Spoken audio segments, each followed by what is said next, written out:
Hello everyone. आज मैं आपको एचपी टेट और टीजीटी कमीशन में फिजिक्स का एक important topic that is total internal reflection, इसको जो है इसका बेसिक जो है क्या कॉन्सेप्ट है, ये टोटल इंटरनल रिफ्लेक्शन का, इसको हम जो है वो स्टडी करेंगे। उससे पहले मैं बता दूं कि लक्ष्य एकेडमी हिमाचल ऐप के जो है टीजीटी और टेट के जो कोर्सेज हैं वो आपको अवेलेबल हैं, ऑनलाइन और ऑफलाइन दोनों।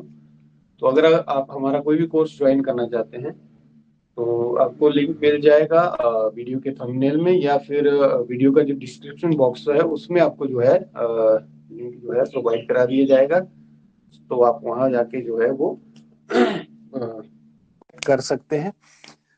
तो बात करते हैं टोटल इंटरनल रिफ्लेक्शन की। इससे पहले आपको समझना पड़ेगा रिफ्रैक्टिव इंडेक्स को। यहाँ पे आपको सबसे पहले रिफ्रैक्टिव इंडेक्स के बारे में जानना जरूरी है। म्यू से इसको हम ज्यादातर डिनोट करते हैं, ठीक है। इसके लिए सिंबल जो है म्यू का यूज किया जाता है, म्यू पढ़ते हैं इसको, ठीक है। तो रिफ्रैक्टिव इंडेक्स क्या होता है?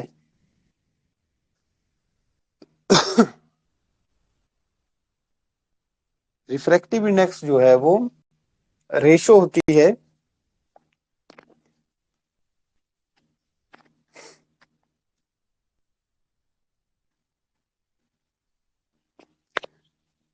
वेलोसिटी ऑफ लाइट की, वेलोसिटी ऑफ लाइट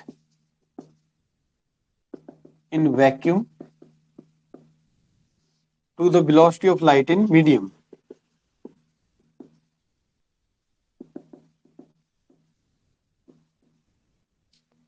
ठीक है। This is refractive index. Velocity of light in vacuum c से इसको डिनोट करते हैं, मीडियम की हम मान लेते हैं वी, ठीक है। तो रिफ्रैक्टिव इंडेक्स ये रेशो होती है वैक्यूम में जो लाइट की वेलोसिटी है और मीडियम में जो लाइट की वेलोसिटी है। तो आपको पता है जो लाइट की जो वेलोसिटी है, ठीक है, वो वैक्यूम के अंदर सबसे ज्यादा है। ये आपने पढ़ रखा है 3 × 10⁸ मीटर पर सेकेंड, ठीक है। अब कोई मीडियम है जिसमें से लाइट पास कर रही है, ठीक है, जैसे आपका ग्लास हो गया, आपका वाटर हो गया, ठीक है, या कोई अदर मीडियम है, ठीक है। तो उसमें वेलोसिटी थोड़ी इसके रिस्पेक्ट में कम होगी, ठीक है, जो वैक्यूम में है उसके रिस्पेक्ट में कम होती है। जैसे एयर और वैक्यूम में बराबर होती है लगभग 3 × 10⁸ मीटर पर सेकेंड।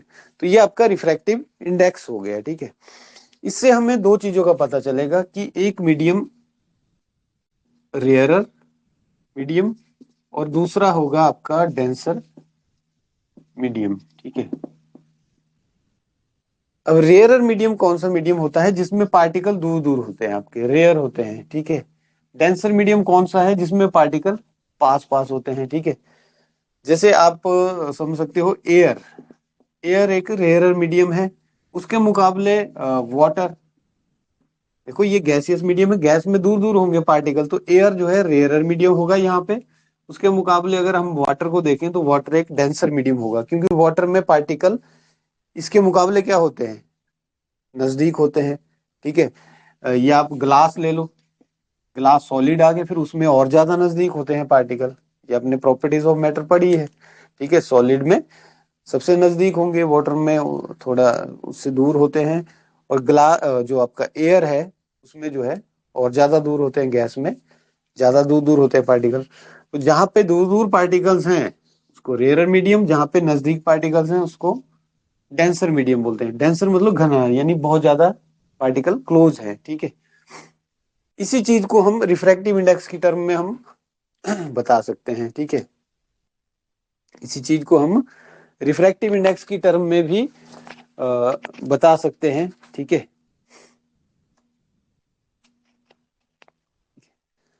तो देखो, जहां पे आपका रेयरर मीडियम है वहां पे वेलोसिटी क्या होगी? एयर में वेलोसिटी ज्यादा होगी वैक्यूम में, एयर में, ठीक है। कितनी होती है वेलोसिटी ऑफ लाइट? ये, ठीक है। तो देखो एयर में वेलोसिटी ज्यादा होगी, यानी रेयरर मीडियम में वेलोसिटी होती है ज्यादा, ठीक है। तो इसका मतलब क्या है, इसका मतलब यह है कि जैसे यहाँ पे अगर मीडियम एयर है, ठीक है, तो वैक्यूम और एयर में बराबर होती है, तो यहाँ पे भी सी, यहाँ पे भी सी, यानी सी अपॉन सी वन, वेलोसिटी वन यानी 100%, ठीक है। कितनी, ये आ जाएगी वैल्यू, ठीक है। अब देखो ये सॉरी रिफ्रैक्टिव इंडेक्स की वैल्यू वन हो जाएगी, क्योंकि ऊपर भी बराबर होगी नीचे भी बराबर होगी वेलोसिटी, ठीक है। रिफ्रैक्टिव इंडेक्स होगा वन के बराबर। दूसरा देखो आप, डेंसर मीडियम, यहाँ पे वेलोसिटी कम होती है, डेंसर मीडियम में वेलोसिटी कम होती है, वेलोसिटी जो है कम होगी डेंसर मीडियम में, ठीक है। तो एक बात यहां से देखो, हम म्यू की वैल्यू ले रहे हैं सी अपॉन वी, ठीक है। जब आपका देखो म्यू क्या है, मीडियम की वेलोसिटी से कैसे रिलेट कर रहा है, म्यू जो है मीडियम की जो वेलोसिटी है उससे इनवर्सली प्रोपोर्शनल है, ठीक है ना, नीचे है ये, तो इनवर्सली प्रोपोर्शनल है रिफ्रैक्टिव इंडेक्स के। इसका मतलब अगर वेलोसिटी ज्यादा है, ठीक है, वेलोसिटी की वैल्यू ज्यादा है, तो म्यू कैसा होगा, कम होगा, रिफ्रैक्टिव इंडेक्स कम होगा। यहाँ पे देखो म्यू ज्यादा है, रिफ्रैक्टिव इंडेक्स कम होगा, क्योंकि इनवर्सली प्रोपोर्शनल है ये वेलोसिटी के, ये इनवर्सली प्रोपोर्शनल है, ठीक है। मीडियम की वेलोसिटी के रिफ्रैक्टिव इंडेक्स इनवर्सली प्रोपोर्शनल है, ठीक है। म्यू ज्यादा, सॉरी वी ज्यादा, म्यू कम, इनवर्स रिलेशन, उल्टा रिलेशन तभी बनता है, एक चीज ज्यादा होगी तो दूसरी कम होगी। अब अगर वेलोसिटी कम है तो म्यू क्या होगा, ज्यादा होगा, ठीक है। तो यहां से क्लियरली हम बोल सकते हैं कि जो रेयरर मीडियम है, ठीक है, उसके अंदर क्या होता है, उसके अंदर रिफ्रैक्टिव इंडेक्स कम होता है। तो एक तरह से आप बोल सकते हो, जहां पे रिफ्रैक्टिव इंडेक्स कम है वो कौन सा मीडियम है, रेयरर। और जहां पे रिफ्रैक्टिव इंडेक्स ज्यादा होता है वो कौन सा मीडियम होता है, डेंसर, ठीक है। तो डेंसर मीडियम का रिफ्रैक्टिव इंडेक्स ज्यादा, रेयरर मीडियम का कम, ठीक है। तो अगर हमें रिफ्रैक्टिव इंडेक्स का पता है, वैल्यू पता है, तो हम बता सकते हैं कौन सा मीडियम रेयरर है, कौन सा डेंसर है, ठीक है। जिसमें म्यू ज्यादा होगा वो डेंसर मीडियम होगा, जिसमें म्यू की वैल्यू कम होगी वो रेयरर मीडियम होगा, ठीक है। तो ये बाइफरकेशन कर सकते हैं इस बेस पे, ठीक है। इस रेशियो से भी निकाल सकते हैं। और डेंसर और रेयरर मीडियम हम जो है पार्टिकल की क्या डेंसिटी है, ठीक है, ज्यादा डेंसिटी है, ज्यादा घने हैं, क्लोज है, तो डेंसर मीडियम, अगर दूर दूर है तो रेयरर मीडियम, ठीक है। और रिफ्रैक्टिव इंडेक्स अगर हमें पता है तब भी हम बता सकते हैं डेंसर और रेयरर मीडियम, ठीक है। तो ये चीज हो गई, डेंसर मीडियम के लिए रिफ्रैक्टिव इंडेक्स ज्यादा और रेयरर के लिए रिफ्रैक्टिव इंडेक्स कम होता है, ठीक है। अब यहाँ पे आपने एक प्रोसेस पढ़ी होगी, रिफ्रैक्शन, ठीक है। रिफ्रैक्शन क्या होता है, देखो जैसे रिफ्रैक्शन का थोड़ा सा बेसिक बता देता हूँ, ठीक है, फिर आते हैं हम टोटल इंटरनल रिफ्लेक्शन पे, ठीक है। ये आपका रे कोई इंसिडेंट कर रही है, ठीक है। मान लो ये है आपका एयर, मीडियम क्या है, एयर है, ठीक है। यहां से जो रे जा रही है वो ग्लास में जा रही है, सपोज करो ये जो मीडियम, ये सेपरेट कर रहा है इन दो मीडियम को, अलग अलग कर रहा है, ऊपर एयर है, इसके ऊपर एयर है, इसके नीचे ग्लास है, ये ग्लास है, ठीक है। तो आपको पता है ग्लास डेंसर मीडियम होता है, तो यहाँ पे रिफ्रैक्टिव इंडेक्स क्या होगा, ज्यादा होगा, ठीक है। यानी ये हो गया म्यू वन, मान लो इसका रिफ्रैक्टिव इंडेक्स है म्यू वन, ग्लास का है म्यू टू, तो यहाँ से क्लियरली हम देख सकते हैं म्यू टू क्या होगा, म्यू वन से ज्यादा होगा, ठीक है। Mu two is greater than mu one, ठीक है, क्योंकि डेंसर मीडियम में रिफ्रैक्टिव इंडेक्स ज्यादा होता है रेयर मीडियम के कंपैरिजन में, ठीक है। यहाँ पे ये जो परपेंडिकुलर हम ड्रॉ करते हैं, ठीक है, इसको बोलते हैं हम नॉर्मल, ठीक है। ये आपकी इंसिडेंस हो रही है रे यहाँ पे, ठीक है। तो इंसिडेंट रे जो नॉर्मल के साथ एंगल बनाती है उसको एंगल ऑफ इंसिडेंस बोलते हैं, ठीक है। अब रिफ्रैक्शन क्या प्रोसेस होती है कि जब एक मीडियम से दूसरे मीडियम में लाइट रे जाती है तो वो अपना पाथ चेंज कर देती है, वो मुड़ जाती है, ठीक है। अब जब रेयरर से डेंसर जाएगी तो लाइट रे जो है वो मुड़ जाएगी, यानी ये ऐसे हो जाएगी, बेंड हो जाएगी, ऐसे सीधे नहीं जाएगी ये, ठीक है। एक्चुअली में ये सीधे ऐसे मूव नहीं करेगी, ये क्या करेगी, बेंड कर देगी। किस तरफ बेंड करेगी, ये बेंड्स टुवर्ड्स नॉर्मल, ठीक है, नॉर्मल की तरफ बेंड हो जाती है। ये है नॉर्मल आपका, इसकी तरफ नॉर्मल की तरफ बेंड हो जाएगी। और नॉर्मल और ये रिफ्रैक्टेड रे जो एंगल बनाते हैं उसको बोलते हैं एंगल ऑफ रिफ्रैक्शन, ठीक है। इसको बोलते हैं हम रिफ्रैक्शन प्रोसेस, यानी इंसिडेंट रे या light ray when travel from one medium to other then it changes its path, ठीक है। This process is known as refraction, ठीक है। तो ये चीज होगी। और जब रेयरर से डेंसर जा रही है तो लाइट रे नॉर्मल की तरफ मुड़ेगी। और दूसरा केस क्या होता है,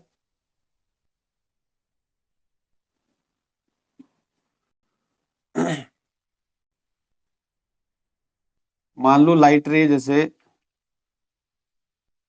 अब ग्लास से जा रही है, मान लो ये ग्लास है, ठीक है, यहां से जा रही है, ये एयर है आपका, ठीक है, ये नॉर्मल हो गया सरफेस पे, ठीक है। ये एंगल ऑफ इंसिडेंस हो गया। ग्लास ग्लास से कोई लाइट रे जा रही है, मान लो सपोज करो ग्लास से लाइट रे जा रही है, ठीक है, और ये एयर में जा रही है, यानी डेंसर से कहाँ जा रही है, रेयरर मीडियम में।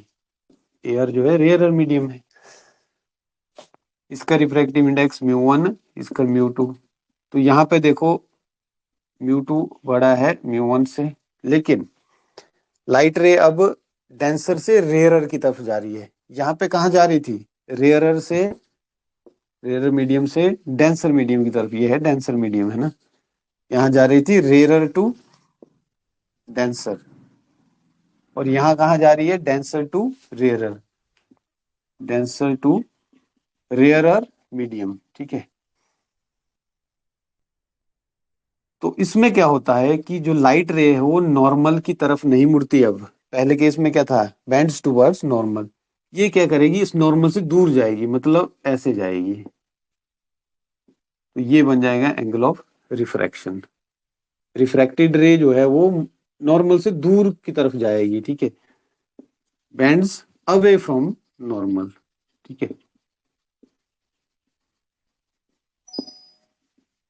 It bends away from normal.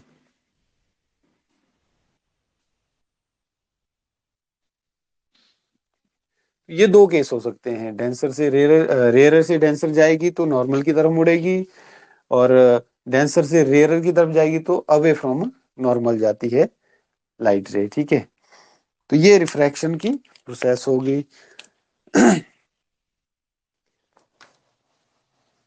इसका आपने रिफ्रैक्शन में लॉज पढ़े होंगे, लॉज ऑफ रिफ्रैक्शन। एक लॉ जो इंपॉर्टेंट लॉ है अभी डिस्कस वही करेंगे, ये बोलते हैं स्नेल्स लॉ, इसको बोलते हैं हम स्नेल्स लॉ। रिफ्लेक्शन रिफ्रैक्शन का एक इंपॉर्टेंट लॉ है स्नेल्स लॉ।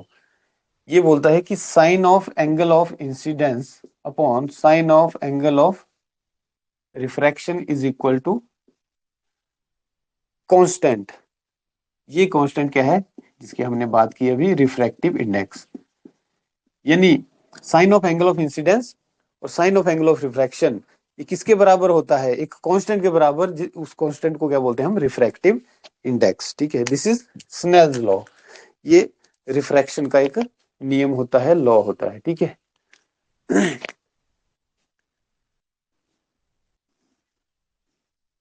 अब इसको हम याद कैसे रखते हैं,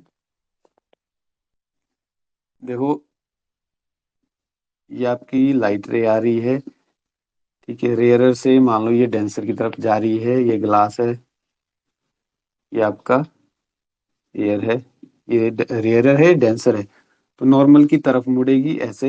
ये एंगल ऑफ रिफ्रैक्शन हो गया, एंगल ऑफ इंसिडेंस हो गया, नॉर्मल हो गया, ठीक है। इसका रिफ्रैक्टिव इंडेक्स मान लो म्यू 1 है, इसका म्यू 2 है, ठीक है। तो देखो म्यू यहाँ पे क्या होगा, एक्चुअली में ये होता है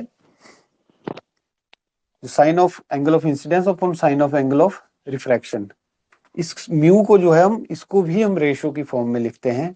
और इसको कैसे लिखेंगे हम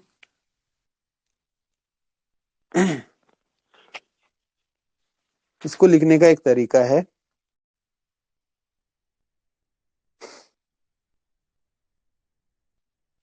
जैसे अगर हम इस तरह से लिखते हैं refractive index of one with respect to two, तो इसको लिखते हैं हम mu two upon mu one, refractive index of two with respect to one, ठीक है।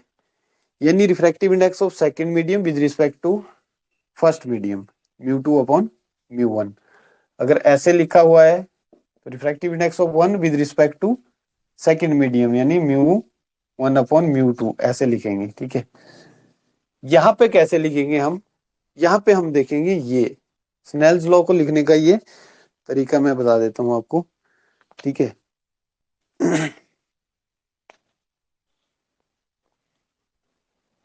ये आपने याद रखना है।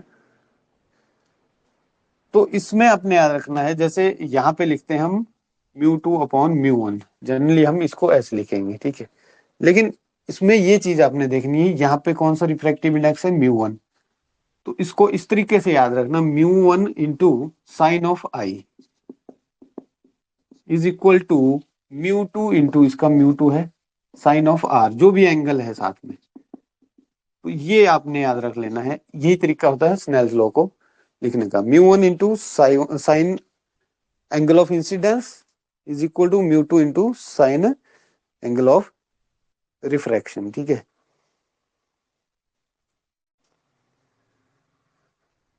जो इसके साथ जो एंगल है साइन लगा के एंगल ऑफ इंसिडेंस, इसके साथ जो एंगल है साइन लगा के एंगल ऑफ रिफ्रैक्शन, यहाँ पे एंगल ऑफ रिफ्रैक्शन के साथ रिफ्रैक्टिव इंडेक्स म्यू टू है, ठीक है। तो ऐसे हम लिखेंगे। अब ये बात ध्यान रखना, अगर यहां से लाइट जा रही होगी, ठीक है, अगर यहां से लाइट जा रही है और इधर जा रही है, ठीक है, तो म्यू टू यहाँ पे एंगल ऑफ इंसिडेंट बनेगा फिर, क्योंकि यहां से इंसिडेंस हो रही है लाइट, तो म्यू टू साइन आई और म्यू वन साइन आर बनेगा तब, ठीक है।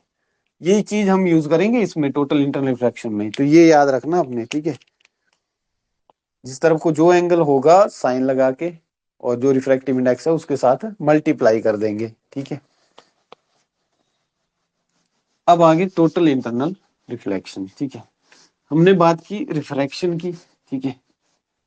अब हम बात करेंगे total internal refraction, reflection TIR भी बोल देते हैं इसको शॉर्ट में, ठीक है, टोटल इंटरनल रिफ्लेक्शन। ये मान लो आपका डेंसर मीडियम है,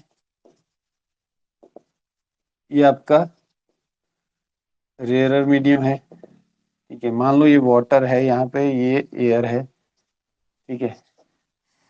तो देखो इसमें क्या करेंगे हम, इसमें सपोज करो लाइट रे जो है वो जा रही है यहां से, यानी इंसिडेंट रे जो है यहां से है, ये होगी इंसिडेंस रे, ठीक है। ये नॉर्मल हो गया आपका, ठीक है, ये एंगल ऑफ इंसिडेंस हो गया, ठीक है। तो ये आपको पता है कि नॉर्मल से ये अवे जाती है, ये मैंने बताया था, जब डेंसर से रेयरर जाएगी तो नॉर्मल से दूर की तरफ जाएगी, अवे जाएगी, यानी ये ऐसे जाएगी, तो ये बन जाएगा एंगल ऑफ रिफ्रैक्शन। नॉर्मल के साथ जो है जो रिफ्लेक्टेड रे एंगल बनाती है रिफ्रैक्टेड रे सॉरी,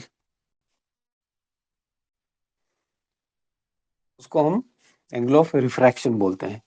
और नॉर्मल के साथ जो इंसिडेंट रे बनाती है उसको एंगल ऑफ इंसिडेंस बोलते हैं, ठीक है। तो ये केस हो गया। अब हम क्या करते हैं, अब हम बढ़ा देते हैं इसको, जैसे एंगल ऑफ इंसिडेंस को ऐसे कर दिया, बढ़ा दिया, थोड़ा सा ज्यादा कर दिया, मतलब आई को हमने और बढ़ा दिया, यहां से एंगल ऑफ इंसिडेंस अब यहाँ पे फॉल कर रहा है, तो आप देखोगे कि ये भी बढ़ जाएगा, एंगल ऑफ रिफ्रैक्शन भी बढ़ जाएगा, ये कुछ ऐसे हो जाएगा, यानी आर की वैल्यू भी बढ़ जाएगी, ठीक है। आई जब बढ़ेगा आर भी बढ़ जाएगा। एक पॉइंट ऐसा आएगा कि एंगल ऑफ इंसिडेंस जब इतना ज्यादा हो जाएगा, ठीक है, एंगल ऑफ इंसिडेंस जब इतना ज्यादा हो जाएगा कि ये लाइट रे जो है रिफ्रैक्टेड रे ये बढ़ जाएगा और ये पहुंच जाएगा यहाँ पे,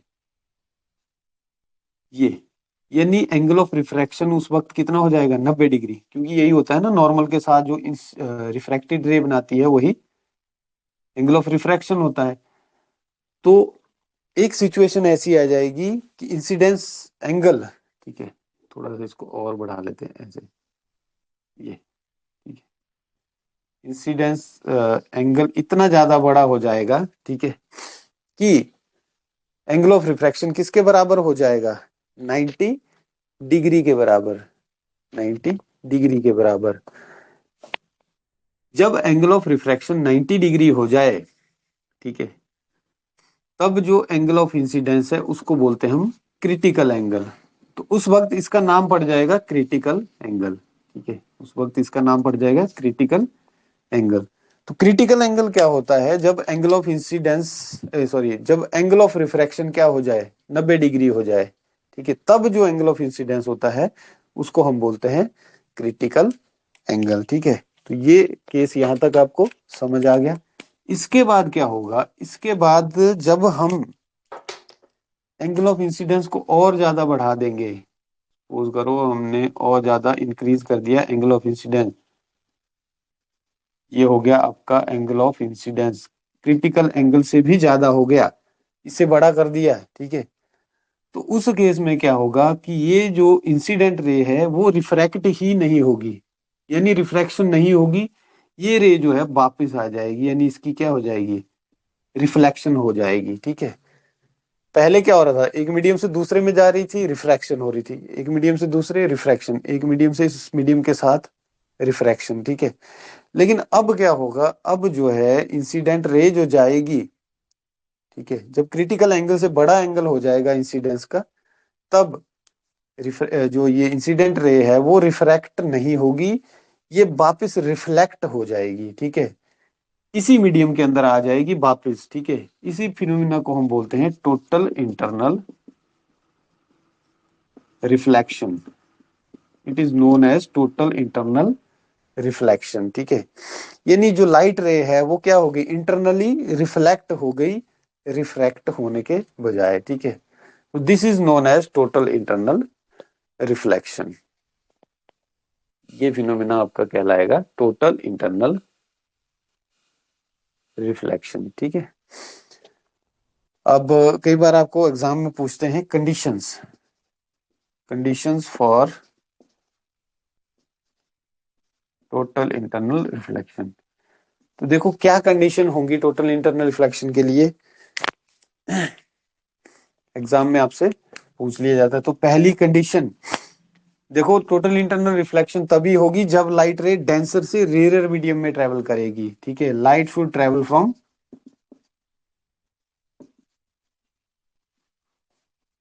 denser to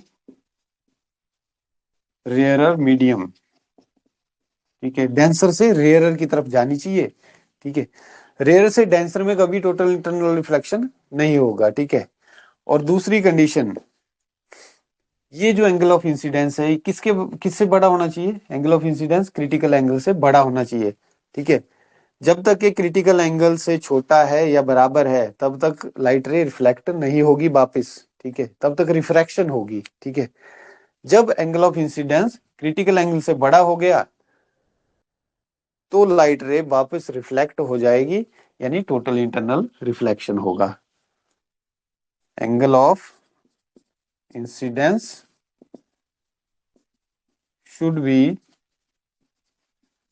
greater than critical angle, ठीक है। तो ये कंडीशंस है टोटल इंटरनल रिफ्लेक्शन के लिए, ठीक है। ये कुछ इस जो है इसका बेसिक जो है कॉन्सेप्ट था। और इसके अलावा इसकी जो एप्लीकेशंस है, एप्लीकेशंस में इसका आ जाता है, जैसे आप ऑप्टिकल फाइबर जो है, ये एक काफी इंपॉर्टेंट एप्लीकेशन है। ऑप्टिकल फाइबर में टोटल इंटरनल रिफ्लेक्शन का जो है यूज किया जाता है, ठीक है। ऑप्टिकल फाइबर ऐसे सिग्नल को जो है वो ट्रांसमिट करते हैं, ठीक है, ताकि लॉस ऑफ एनर्जी जो है वो कम से कम हो, वेस्टेज ऑफ एनर्जी कम से कम हो, ठीक है। तो ये सिग्नल ट्रांसफर करते हैं in the form of light भी हो सकता है, in the form of sound, ठीक है। लाइट की फॉर्म में एक्चुअल में ये जो है वो रिफ्लेक्शन होती है, ठीक है, टोटल इंटरनल रिफ्लेक्शन। तो इसके अंदर जो है फाइबर के अंदर इस तरह से फाइबर होगा, ठीक है, ये ऐसे ऑप्टिकल फाइबर होंगे, ठीक है, कुछ माइक्रो मीटर जो है इनकी विड्थ होती है, ठीक है। तो ये यहाँ से सिग्नल एंटर करेगा, ये वापस इधर जाएगा, फिर इंटरनल रिफ्लेक्शन होगी, फिर यहाँ से इंटरनल रिफ्लेक्शन, इस तरह से डिजाइन किया जाता है, ठीक है। तो जो सिग्नल है वो बाहर, उसका लॉस कम से कम होगा, ठीक है, वो बाहर जाएगा ही नहीं, ठीक है, उसका लॉस कम से कम होगा, वो अंदर ही चलता रहेगा, ठीक है, फाइबर्स में। तो इस तरह से ज्यादा लॉन्ग ट्रांसमिशन भी कर सकते हैं और विदाउट वेस्टेज ऑफ एनर्जी जो है ट्रांसमिशन हो सकती है सिग्नल की। इसका ये एग्जांपल हो गया। मिराज देखा होगा आपने, ठीक है, ये भी इसका एक एग्जांपल है टोटल इंटरनल रिफ्रैक्शन का, ठीक है। मिराज हो गया, जैसे आप गर्मियों में बहुत ज्यादा गर्मी होती है तो रेगिस्तान में आप चलते हैं, देखते हैं कि कुछ टाइम कुछ दूरी पे आपको दिखता है कि वहां पे पानी है, ठीक है, एक्चुअल में वो पानी नहीं होता, वो टोटल इंटरनल रिफ्लेक्शन की वजह से ही वो इमेज कुछ इस तरह से बनती है कि वो आपको दिखता है वाटर। या आप इसमें पक्की सड़क पे भी देखते हो, कई बार आपको दिखता है दूर जाके कि पानी की तरह कुछ है, ठीक है, एक्चुअली में वो है क्या, वो प्रोसेस है टोटल इंटरनल रिफ्लेक्शन। इसके अलावा इसकी एप्लीकेशन में डायमंड, डायमंड क्यों चमकता है इतना ज्यादा, क्योंकि डायमंड के अंदर भी जो है process of total internal reflection होती है, यानी लाइट बार बार रिफ्लेक्ट होती रहती है, इसी वजह से डायमंड जो है वो इतना ज्यादा जो है वो चमकता है, ठीक है। तो ये कुछ इसकी एप्लीकेशंस हो गई। तो ये था basic concept of total internal reflection. Hope आपको ये समझ आया होगा। और लक्ष्य एकेडमी हिमाचल ऐप के जो कोर्सेज है टैट और टीजीटी के, ठीक है, ये हमारे ऑनलाइन और ऑफलाइन दोनों जो है कोर्सेज हमारे पास अवेलेबल हैं। तो इस वीडियो के थंबनेल में और जो डिस्क्रिप्शन बॉक्स है वीडियो का, उसमें आपको जो है कॉन्टैक्ट नंबर जो है आपको मिल जाएगा, so you can contact. So thank you very much.